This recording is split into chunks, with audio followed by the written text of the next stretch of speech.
Okay, so today I want to teach you about a technology that's available through your web browser that a lot of you may not know about, and that it's actually something quite convenient if you like to read and stay up to date on things. And obviously, since this is a technology course, technology changes so rapidly, so how can you possibly stay up to date with all this technology as it changes basically every day? So I'm going to teach you how to use this tool, and I'm going to get you to go find some of the resources you need to do that. Mike, can you put that away if you don't mind? Thanks. So this is a slideshow I put up on a website that I use for University of Ottawa.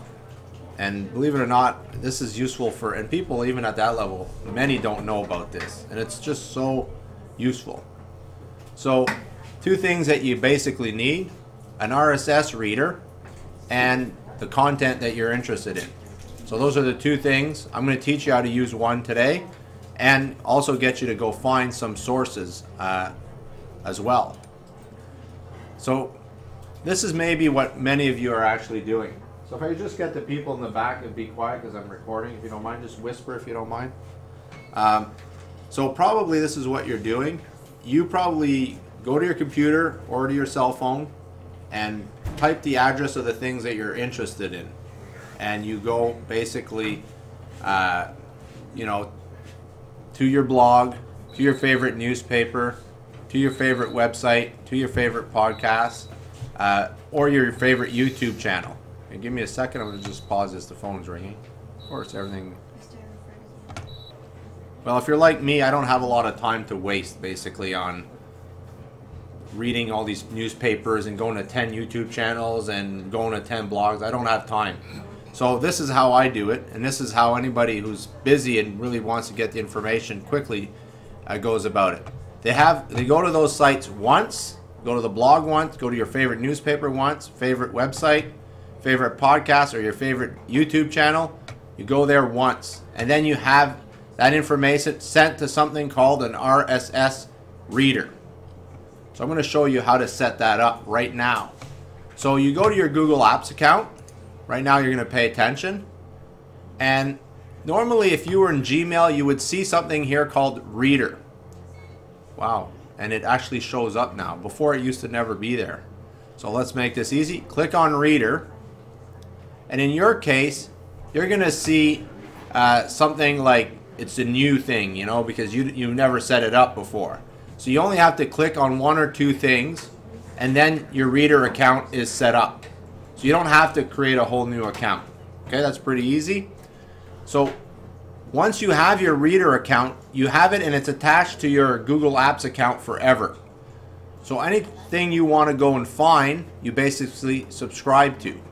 So there are many ways to find RSS feeds. I'm going to just go back to the slide for a second. The main symbol for an RSS symbol, I'm going to skip this one, is this.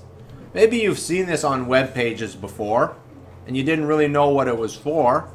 That's the universal symbol for an RSS feed. So that means you click on that when you are at that web page, and it automatically, as long as you're logged into your Google account or your reader account, which you often open Google as the first thing you do, right? So for most of you, you're already logged in when you're working in this class. You click on that and boom, you're subscribed to that feed. From now on, every single time you go to your Google Reader, it will show up over here. So if you click on, let's pretend it was this, and I want to just show you the way this is laid out. So over here you have all the feeds. Here's a subscribe button, which you can manually subscribe to. But I want to just basically, I'll show you how to subscribe after. Right now I want to just show you what the feed reader looks like. So let's pretend this was this channel. This is a really good blog that I use for my marketing students. And here's 20 articles I have not read. You notice there's a 20 in brackets? So I have not read these yet. So therefore, since I subscribe to it, it's something I'm interested in. So I'm going to click over here. And I want you to notice everything's highlighted. What happened as soon as I clicked on it? It went to 19 because it's assuming I'm reading this right now. Blah, blah, blah, blah. And this is a blog. So what's great about blogs is they integrate videos, images, even music.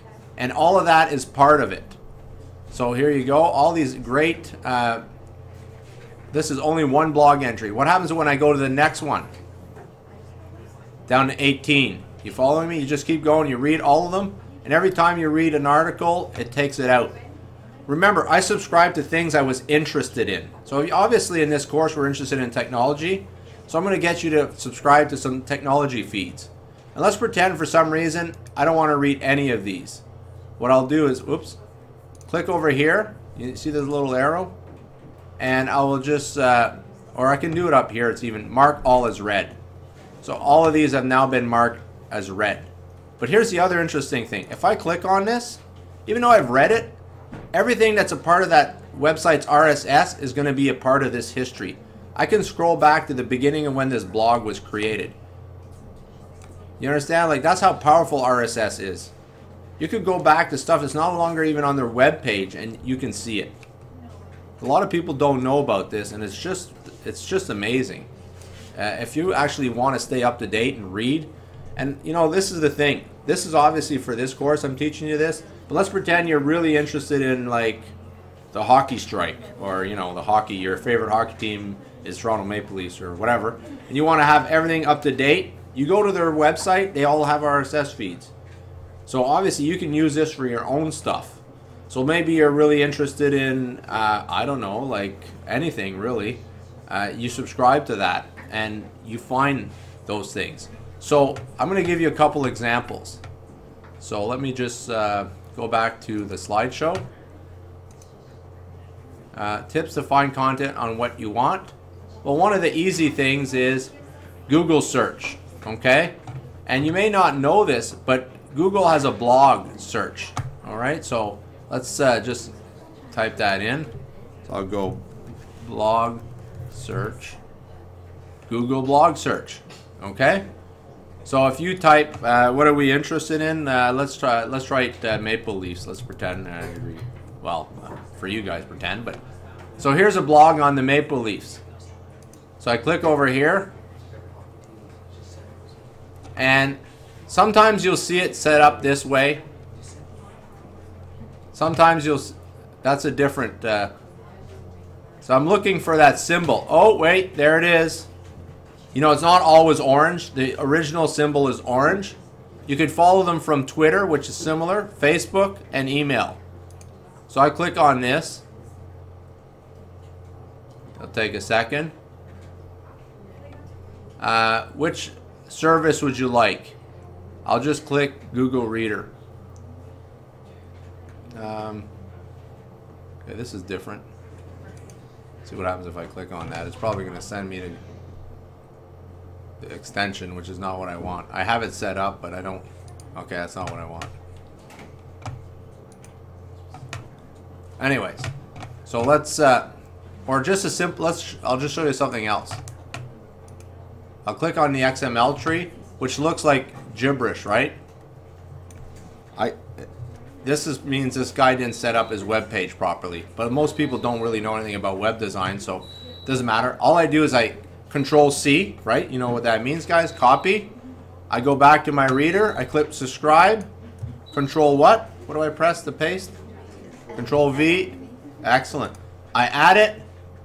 I had to actually add that one manually. So boom, right here. It's added now. A lot of other web pages, and I'm going to show you another way to search. Okay, so that's one way. Basically go to Google blog search. Google blog search is okay, but it's really not the best blog search around. Google search by RSS. So just go to a normal Google page. So I'm going to go to a normal Google page, the one that you guys always use. And let's pretend I want the newspaper, Globe and Mail. I could go and just type Globe and Mail and hope this, or I can do this. Type RSS. And boom, it shows up #1. So instead of paying for my newspaper, I can just subscribe to the feed and get what I want for free every single day. Okay, so let's pretend I wanted the business page. I'll click on this. Copy this location, Control C. Then if I had to copy it, I go over here, subscribe, Control V, boom, added. So now I have that. And from forever, I have this until I no longer want this. So let's pretend I say, you know what? I never read this one here. You know, I'm gonna click here. I'm gonna unsubscribe. Boom, gone. I'm gonna click cancel because I kind of like that one. Okay, so what else? One other. Well, here are a bunch of really good search engines for blogs. The best one is technocratic.com. This is an American site, so it focuses a little bit more on American and international content. So what I'm going to ask you to do now is go to your Google account, create your reader account. Then I want you to find some tech blogs. Okay, I'd like you to find 3. So subscribe to 3 blogs and 1 newspaper.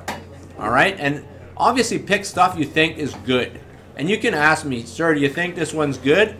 The thing about technocratic.com is it rates blogs on a scale of like, well, the top 100. You know what I mean? So obviously, these are almost pretty much top 100 in the world. So they're all pretty amazing. All right? So I want you to go through there, but you can also do a Google search or a Google blog search or reddit.com. Reddit is pretty much huge too, but it's sort of microblogging. So I'm going to get you guys to go for it.